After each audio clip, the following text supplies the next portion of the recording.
Pinulosara sang Batari Dresana dening Batari Durga nalika samana plak kapidara datanipun Purwadasina elok ing kahanan nalika sang Batari datanipun Purwadasina kandhutan saya manjuluk nalika samana jabang bayi jroning kandhutan giya arsa roh padhang hawa nyak langsung gumbala kiri jabang bayi mijil kakung glewo kaya golek kencana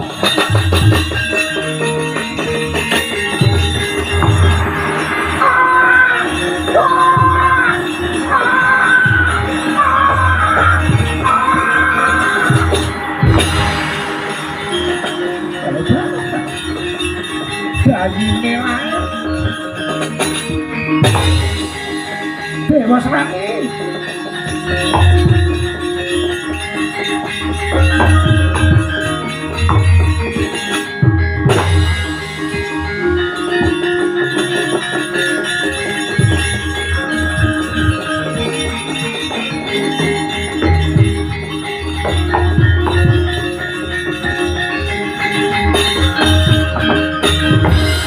monggo kang dining tuwa salami mung awas eling eling lukitaning alam Kanjeng Ibu Batari Permuni menika katresnan kula Prak Kapidara Batari Dresana kenging menapa wis meneng wong wae rasa cerewet kowe dadi anak ngrepotke wong tuwa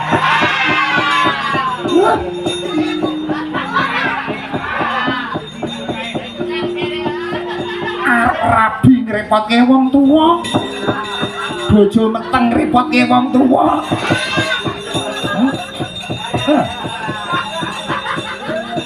tak kandhani ya sejatine asline iki Dresana sing kok seneng iki ora seneng karo dapurmu lah kok meksa walah calanang seneng karo bocah wadon ditolak ditampik ya nekat lae ngene iki sing bingung ya aku nganti Dresana tak kulasara dheweke semaput jabang bayine lair ora ganan kaya ngene tumindakmu sing kaya ngene iki pun ibu melu dosa lara-lara atiku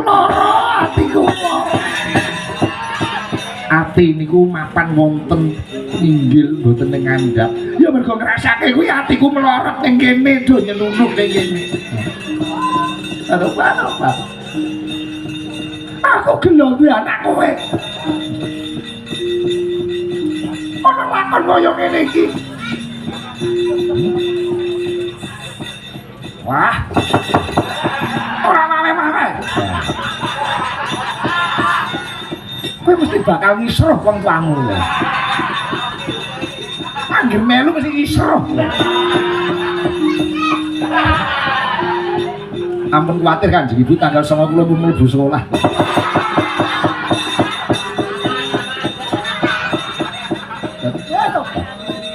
nek libure sekolah kesuwen yo melu bapake terus ngene mun didhawuh purun Bathara Guru Dresana Labaya menyang Tunggul Malaya Dresana Labaya menyang Tunggul Malaya bayine anake ben mati dipangan gagak ngono iki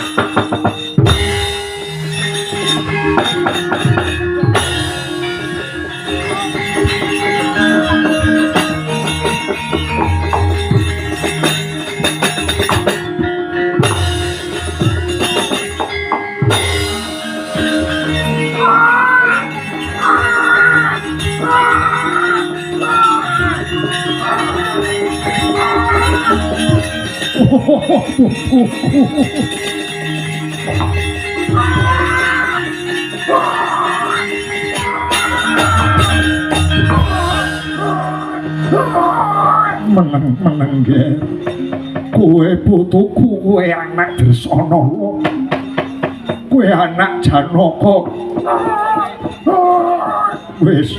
Wis meneng ger. Oh, kowe lanang katon bagus.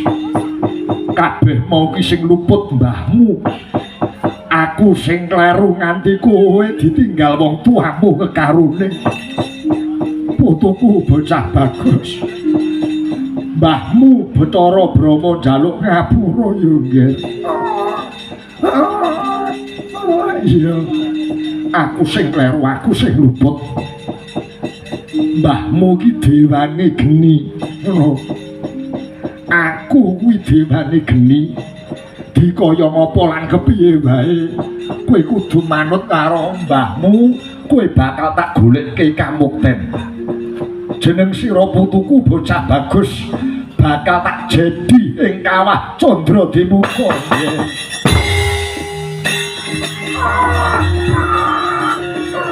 Iya,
Wamawiknam astu